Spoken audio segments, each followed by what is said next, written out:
ओम शांति। ओम शांति। आज 23 नवंबर है 23 और 2024 और बाबा के महावाक्य।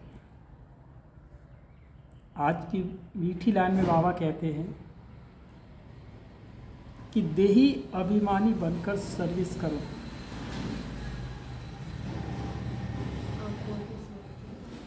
बाबा एक बात रोज पढ़ाते हैं और वही एक बात में बच्चे रोज भूल जाते हैं। ये कोई बच्चे भूलते नहीं है, ये नेचुरल है। ये तो नेचुरल है, भूलना भी नेचुरल है। क्योंकि बाबा ने कहा बच्चे देही अभिमानी होकर के सेवा करो। एक चीज कभी ठहर नहीं सकती, एक याद नहीं ठहर सकती। हमारी कर्मेंद्रियां बिना कर्म किए नहीं रह सकती, तो वो याद भी एक अपने आप में एक वो कर्म है ना, तो वो भी नहीं ठहर सकता। अभी हम सब बैठ करके याद करेंगे और थोड़ी देर के बाद मन की स्थिति है वो तुरंत दूसरी जगह पहुंचेगा। मुरली में तो फोन जाता है, मुरली में ध्यान हट जाता है। मुरली क्लास करते करते तो लोग यहाँ बैठे रह जाते हैं और कहाँ की सेवा कर जाते हैं आकर। तो लेकिन बाबा कहते हैं देही अभिमानी बनकर के सर्विस करो तो हर कदम में सफलता मिलती रहेगी। तो देही अभिमानी का मतलब यहाँ बाबा इसलिए कहते हैं कि कुछ कर्म ऐसे होते हैं जो किसी के सामने जाते हैं तो सामने वाला व्यक्ति क्या सम्मान चाहता है। तो जब तुम देही अभिमानी में होगे तो आप ये सोचो अरे ये हमसे छोटा है तो हम क्या इसके सामने इस तरह से करेंगे। कोई एक रिगार्ड का अपने आप में एक इमोशनल भाव पैदा करेंगे वहाँ पर, तो नहीं। बाबा कहते हैं कि जब हमें ईश्वरीय सेवा करनी है तो हमें छोटा बड़ा नहीं देखना है। पता नहीं उस छोटी आत्मा से क्या होना है। अगर सफलता चाहनी है तो आज का प्रश्न है किस स्मृति में रहो तो देह अभिमान नहीं आएगा। किस स्मृति में रहो तो देह अभिमान। तो उत्तर में बाबा ने कहा सदा स्मृति रहे कि हम गॉडली सर्वेंट हैं, हम ईश्वरीय सेवाधारी हैं। सर्वेंट को कभी भी देह अभिमान नहीं आ सकता। जो अपने को सेवाधारी कहेगा तो उसे देह अभिमान नहीं है। जितना जितना योग में रहेंगे उतना देह अभिमान टूटता जाएगा। आज का दूसरा फिर प्रश्न है कि देह अभिमानियों को ड्रामा अनुसार कौन सा दंड मिल जाता है।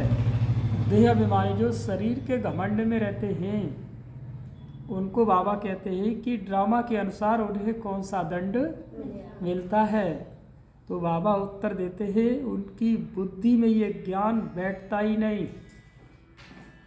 साहूकार लोगों में धन के कारण देह अभिमान रहता है, इसीलिए वह इस ज्ञान को समझ नहीं सकते। यह भी दंड मिल जाता है, गरीब सहज समझ लेते हैं। भोली भाली माता हैं, कभी कभी बड़े बड़े विद्वान भगवान को पहचानने के लिए दिमाग उनका चकरा जाता है और भोली माताएं पहचान लेती हैं, क्योंकि उनका पूरा अंदर का जो सब खाली है। खाली में कोई चीज़ सीधी डालोगे तो रख जाएगा, और जो पहले से कोई चीज़ भरी होगी तो उसको डिलीट करने में बहुत समय लगेगा। तो जो डिलीट करने में समय लगता है तो उसको भगवान के पहचानने में बड़ी उसे बहस बहुत करता है फिर वो। लेकिन अंत में जब उसकी समझ में आता है तो फिर वो सेवा भी ऊंची करता है। फिर वो शांति। और रूहानी पाप ब्रह्मा द्वारा राय दे रही है, याद करो तो यह बनेंगे। सतो प्रधान बन अपने पैराडाइज राज्य में प्रवेश करेंगे। यह सिर्फ तुमको नहीं कहते हैं, परंतु यह आवाज़ तो सारे भारत बल्कि विलायत में भी आएगा, सबके पास। बहुतों को साक्षात्कार भी होगा। किसका साक्षात्कार होना चाहिए? वह भी बुद्धि से काम लेना चाहिए। बाप ब्रह्मा द्वारा ही साक्षात्कार कराकर कहते हैं, प्रिंस बनना है तो जाओ ब्रह्मा व ब्राह्मणों के पास। यूरोपवासी भी इनको समझने चाहते हैं। भारत पैराडाइज था तो किसका राज्य था, यह पूरा कोई जानते नहीं। भारत ही हेवन स्वर्ग था। अभी तुम सबको समझा रहे हो, यह सहज राजयोग है जिससे भारत स्वर्ग अथवा हेवन बनता है। विलायत वालों की फिर भी बुद्धि कुछ अच्छी है, वो झट समझ जाते हैं, वो सट समझ जाए।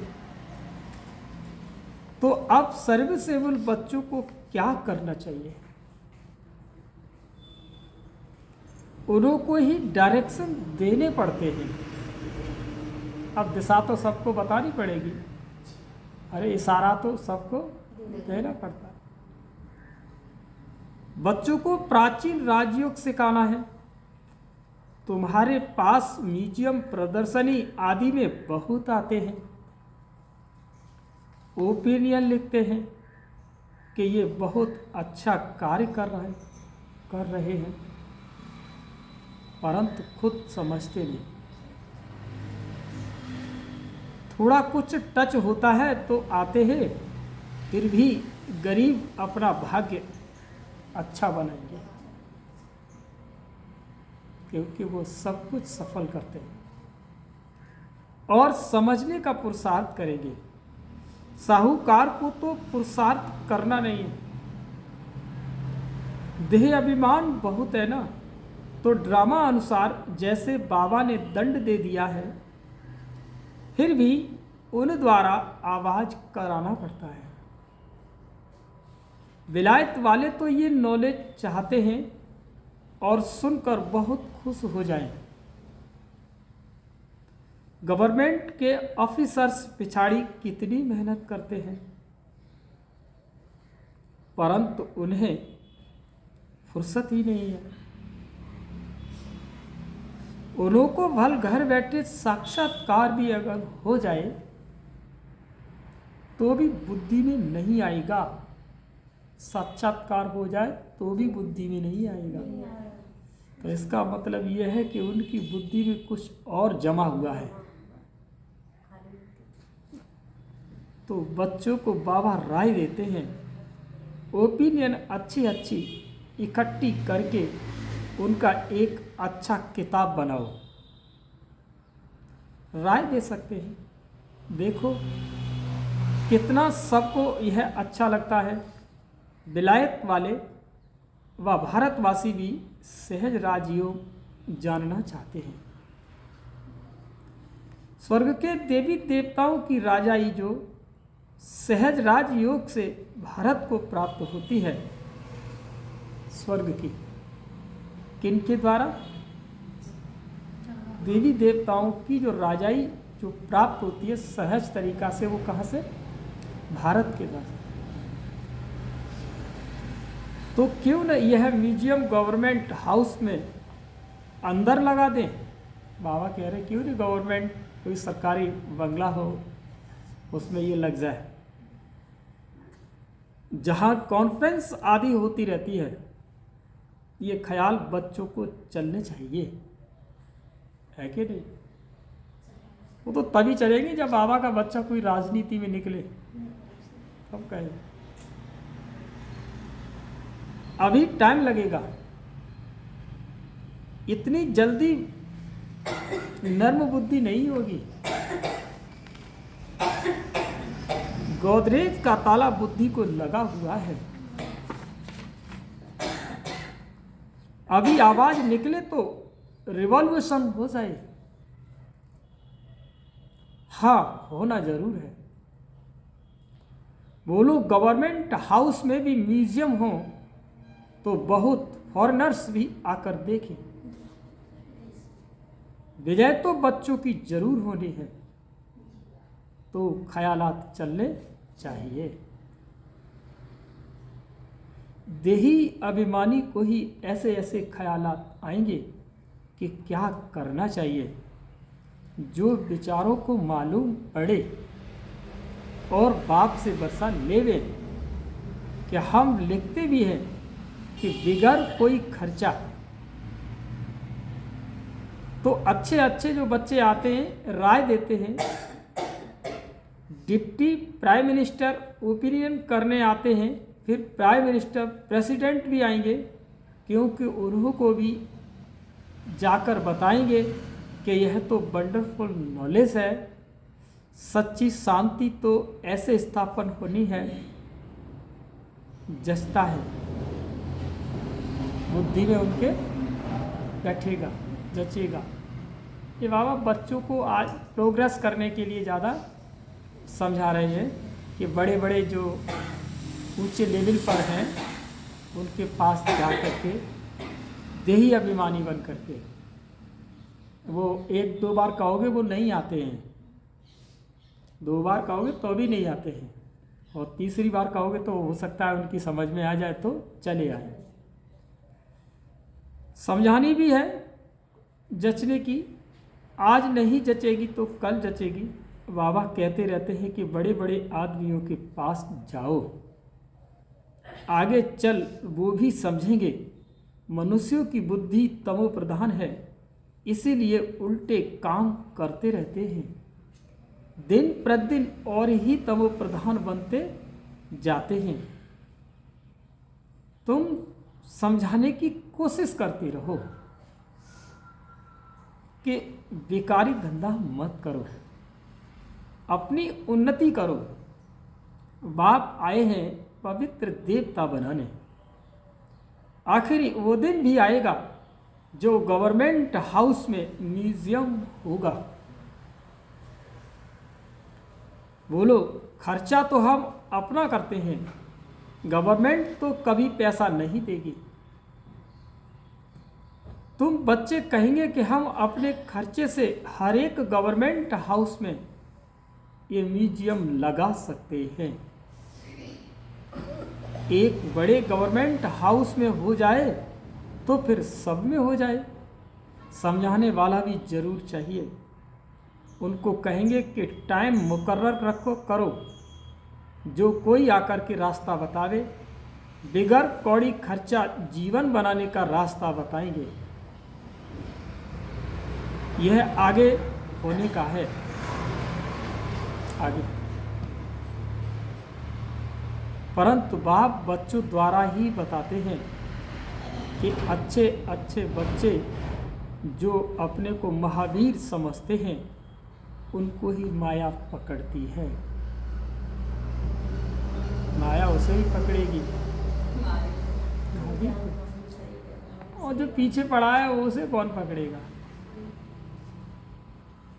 बड़ी ऊंची मंजिल है, बड़ी खबरदारी रखनी है। बॉक्सिंग कम नहीं है, बड़े ते बड़ी बॉक्सिंग है। रावण को जीतने का युद्ध का मैदान है ये। थोड़ा भी देह का अभिमान ना आए, ऐसी सर्विस करता हूं, यह करता हूं, वो करता हूं, मैंने इतना सेवा कर डाली, ये देह अभिमान नहीं आना। सेवा की है तो अपने लिए की, किसके लिए? हम तो गॉडली सर्वेंट हैं, हमको पैगाम देना ही है। इसमें गुप्त मेहनत बहुत है। तुम ज्ञान और योग बल से अपने को समझाते हो, इसमें गुप्त रह विचार सागर मंथन करे तब नशा चढ़े। ऐसे प्यार से समझाएंगे बेहद के बाप का वर्षा हर कल्प भारतवासियों को मिलता है। 5000 वर्ष पहले इन लक्ष्मी नारायण का राज्य था। अभी तो कहा जाता है वैश्यालय। सतयुग है शिवालय। ये है शिव बाबा का स्थापना और ये है रावण की स्थापना। रात दिन का फर्क है। बच्चे फील करते हैं बरोबर हम क्या बन गए थे। बाबा आप सामान बनाते हैं। मूल बात है देही अभिमानी बनना है और देही अभिमानी बन विचार करना होता है कि आज हमको फलाने प्राइम मिनिस्टर को जाकर के समझाना है।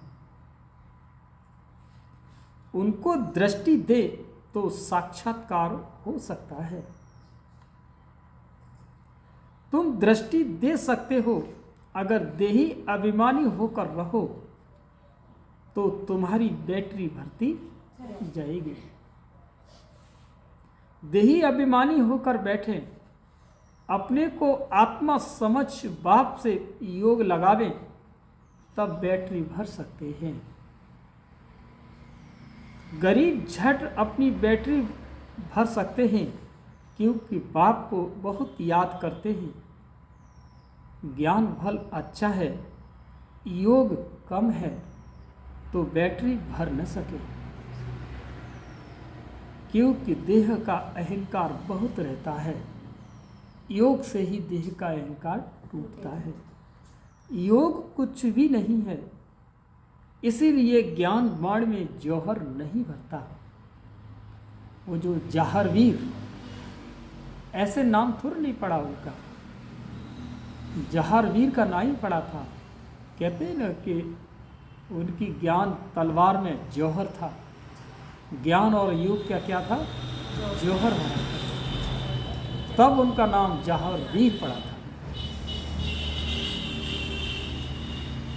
तलवार में भी जौहर होता है। तुरंत ही शब्द आया, तुरंत ही आया। तलवार में भी जौहर होता है। वही तलवार 10 रुपए, वही तलवार 50 रुपया। गुरु गोविंद सिंह की तलवार का गायन है। इसमें हिंसा की बात नहीं। देवताएं हैं डबल अहिंसक। आज भारत ऐसा और कल भारत ऐसा। तो बच्चों को कितनी खुशी होनी चाहिए।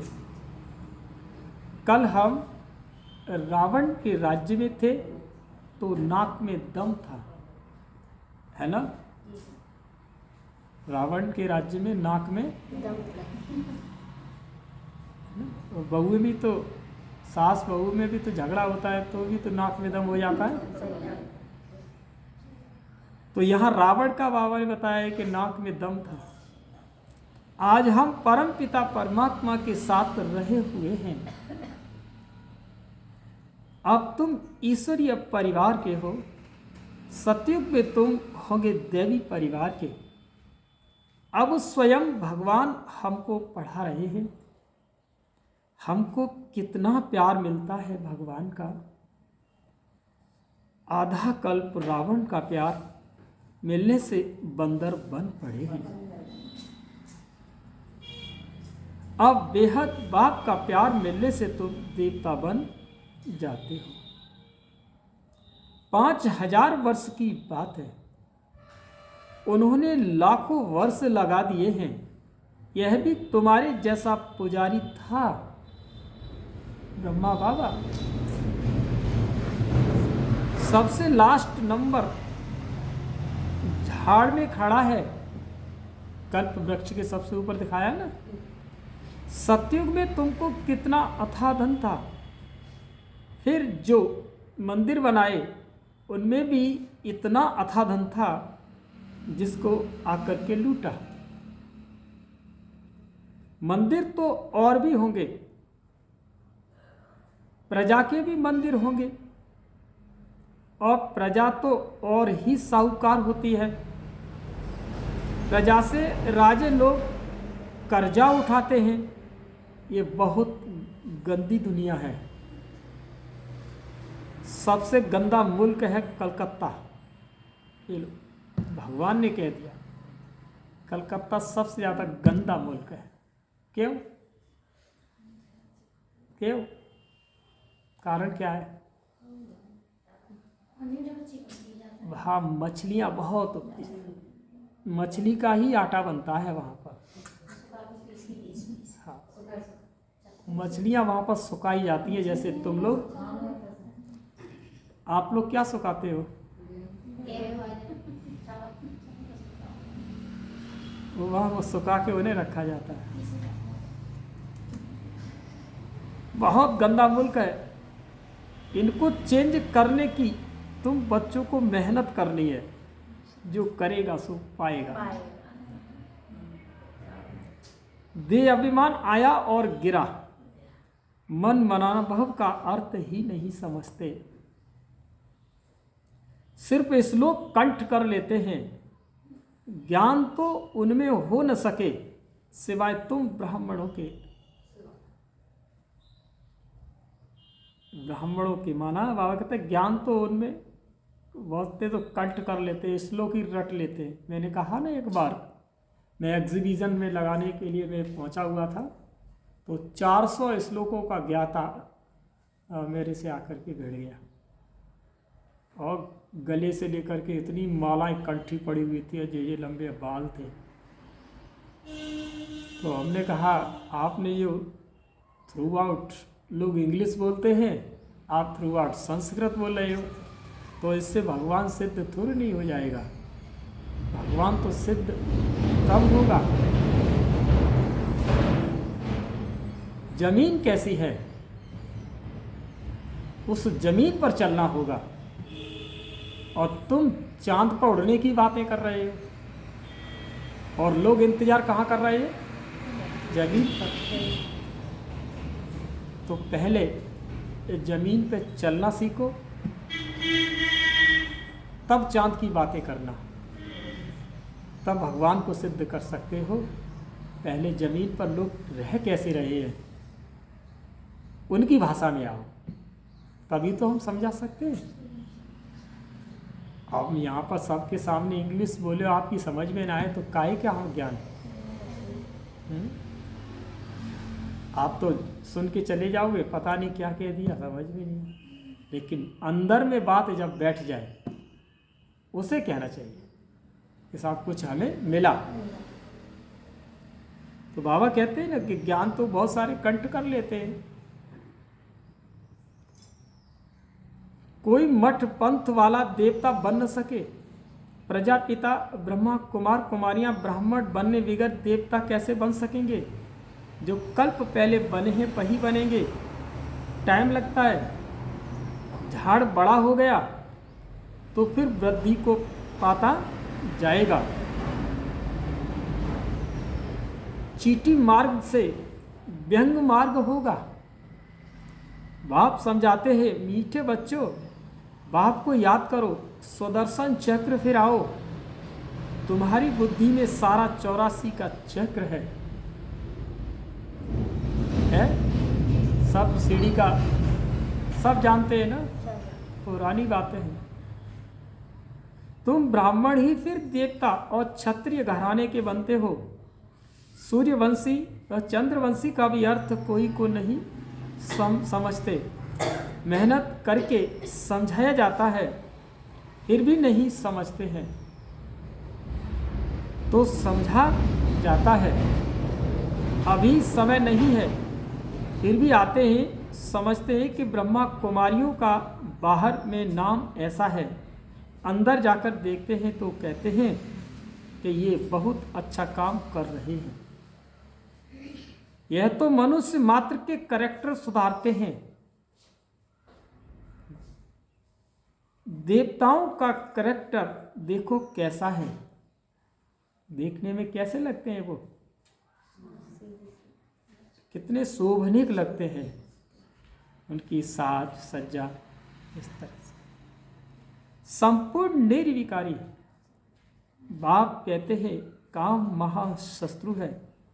इन 5 भूतों के कारण ही तुम्हारा कैरेक्टर बिगड़ा हुआ है। जिस समय समझाते हैं उस समय अच्छा बनते हैं, बाहर जाने से तुम कुछ भूल जाता है, तब कहते हैं 100 करे श्रृंगार। आगे तो जानते हैं, ये बाबा ने डॉट डॉट लगाई है कि 100 करे श्रृंगार। अब मतलब बात आगे की ठीक नहीं है, तब बाबा ने कहा है कुछ यार श्रृंगार तो इतने कर लिए हैं, लेकिन अंदर क्या है, अंदर कुछ वाला है ना। आप देखो ना, कहीं भी जाओ, अरे यहाँ से लेके बड़े बड़े शहरों तक चले जाओ, शनिवार को दिवाली जल जाती है उनकी चौखटों पर, दरवाजे की चौखट होती है ना, दिवाली जलती है, एक एक दीपक हर एक की चौखट पर मिलेगा शनिवार वाले दिन। तो उनकी चौखटें तो काली पड़ गई, लेकिन मन का काला दाग अभी तक नहीं हटा, तो उससे कुछ भी नहीं मिलने वाला। तो वो ये कि तुम 100 करे श्रृंगार और अंदर कुछ और। यह बाबा गाली नहीं देते, समझाते हैं। देवी चलन रखो, क्रोध में आकर भौंकते क्यों हो, क्रोध में आकर भौंकते क्यों हो। स्वर्ग में क्रोध होता नहीं, बाप कुछ भी सामने समझाते थे, कभी भी गुस्सा नहीं आता था। बाबा सब रिफाइन करके समझाते हैं। ड्रामा कायदे अनुसार चलता रहता है, ड्रामा में कोई भूल नहीं है, अनादि अविनाशी बना हुआ है, तो एक्ट अच्छी चलती है, फिर 5000 वर्ष के बाद होगी। कई कहते हैं कि यह पहाड़ी टूटी फिर कैसे बनेगी। नाटक देखो, महल टूटे फिर नाटक रिपीट होगा, तो फिर वही बने हुए महल देखेंगे। ये हूबहूब रिपीट होता रहता है। समझने की भी ब्रेन चाहिए, कोई की बुद्धि में बैठना बड़ा मुश्किल होता है। वर्ल्ड की हिस्ट्री ज्योग्राफी है ना। राम राज्य में इन देवी देवताओं का राज्य था, उन्हों की पूजा होती थी। बाप ने समझाया है कि तुम ही पूज्य और तुम ही पुजारी बनते हो। हम सो का अर्थ भी बच्चों को समझाया है। क्या? हम सो देवता, सो हम सो क्षत्रिय, क्षत्रिय सो वैश्य, शूद्र सो ब्राह्मण, सो देवता। बाजोली खेलते हो, इसी का नाम क्या है? बाजोली। इनको अच्छी तरह समझना है कि और समझाने की कोशिश करनी है। बाबा ऐसे नहीं कहते धंधा छोड़ो, नहीं, सिर्फ सतो प्रधान बनना है। हिस्ट्री ज्योग्राफी का राज समझकर समझाओ। मूल बात है मन मनाभाव। अपने को आत्मा समझ बाप को याद करो तो सतो प्रधान बनेंगे। याद की यात्रा है नंबर 1। बाप कहते हैं मैं सब बच्चों को साथ ले जाऊंगा। सतयुग में कितने थोड़े मनुष्य हैं और कलयुग में कितने ढेर मनुष्य हैं। कौन सबको वापस ले जाएगा? इतने सारे जंगल की सफाई किसने की? बागवान खिवैया बाप को ही कहते हैं। वही दुख से छुड़ाकर उस पार ले जाते हैं। पढ़ाई कितनी मीठी लगती है, क्योंकि knowledge is source of income. ज्ञान ही कमाई का जरिया है। ज्ञान ही है जो आप अपने घर को चलाते हो। ज्ञान से ही हमें अपने घर को चलाना है, बुद्धि बल के द्वारा हमें अपने घर को चलाना है। ऐसा नहीं है कि किस टाइम पर उठना है और किस टाइम पर उठ कर कोई काम करना है, उल्टा सीधा काम नहीं करना है। चारपाई से सीधे उठे और जो लोग सीधे रसोई में आलू उबालने के लिए रख दिए, तो पहले नियम क्या कहता है कि पहले आपको झाड़ू लगाना है। ज्ञान योग तो है ही है, वो तो अमृत वेला तो है ही है, अब उसके बाद सीधे आलू उबाल के रख दो, नहीं। पहले क्या करना है, पहले झाड़ू वगैरह करनी है, उसके बाद दूसरा काम देखना है। या सीधे उठे आटा मार के रख दिया, अब इनका तीसरा काम शुरू कर दिया, तो ये सब उल्टा सीधा नहीं करना है। बाबा क्या कहते हैं कि तुम कौन हो? हाँ, तुम्हारे अंदर ज्ञान है। तो बाप तो खिवैया है ना, क्योंकि आपके अंदर अगर ज्ञान नहीं होगा, उल्टा सीधा काम करोगे। आज पता है, पैसे वालों को आप देखिए, जिनके पास करोड़पति है ना, वो करोड़पति अपनी गाड़ी से उतरे तब देखिए आप उनको कैसे चलते हैं। वो सही बात है भैया। है, उनकी बेटियां देखिए, उनके बच्चे देखिए, उनकी बीवियां देखिए, खुद देखिए कैसे चलते हैं वो। किसके नशे में है वो? अपने पैसे की नशे में है वो। हाँ, लेकिन रॉयल्टी है उनके अंदर, किसकी? धन की रॉयल्टी है। लेकिन तुम बच्चों के अंदर किसकी रॉयल्टी होनी चाहिए? कि मैं भगवान का बच्चा हूँ, और उसका बच्चा चल रहा है कि मेरा बाप करोड़पति है, और तुम आज नशे में क्या हो? मैं भगवान का बच्चा हूँ। तुमको कारून का खजाना मिलता है, भक्ति में कुछ भी नहीं मिलता है। यहाँ पाँव पड़ने की बात नहीं, वह तो गुरु के आगे सो जाते हैं, इससे बाप छुड़ाते हैं। ऐसे बाप को याद करना चाहिए कि वो हमारा बाप है। ये समझ लिया ना, बाबा से वर्षा जरूर मिलता है, वो खुशी रहती है। लिखते हैं कि हम साहूकार के पास गए तो लज्जा आती थी, हम गरीब हैं। बाबा कहते हैं गरीब हो और ही अच्छा, साहूकार होते तो यहाँ आते ही नहीं। अच्छा, मीठे मीठे सिकी लदे बच्चों प्रति माता पिता बाप दादा का याद प्यार और गुड मॉर्निंग। रूहानी बाप की रूहानी बच्चों को नमस्ते। हम सभी रूहानी बच्चों की रूहानी माता पिता बाप दादा को याद प्यार और गुड मॉर्निंग, नमस्ते नमस्ते।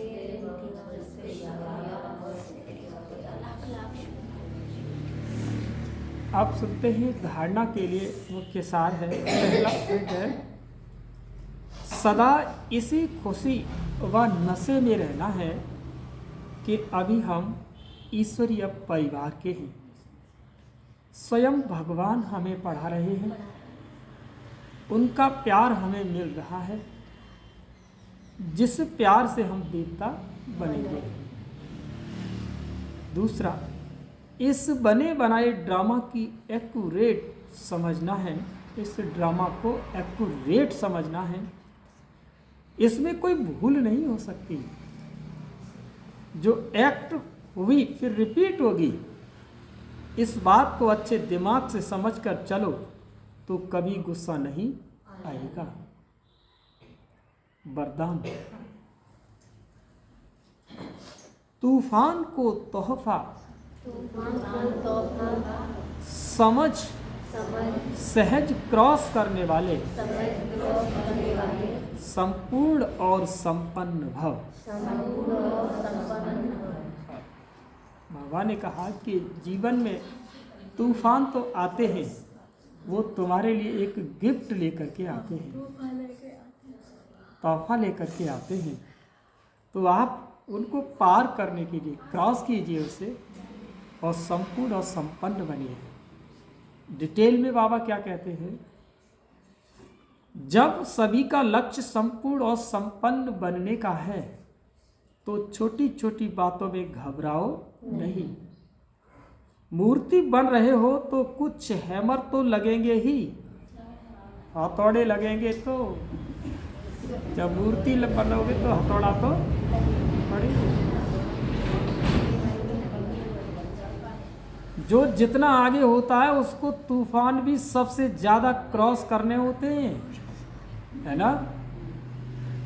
लेकिन वो तूफान तो उन्हों को तूफान नहीं लगता, तोहफा लगता है। एक वो अनुभव देके जाता है। वो यह तूफान भी अनुभवी बनने की गिफ्ट बन जाते हैं।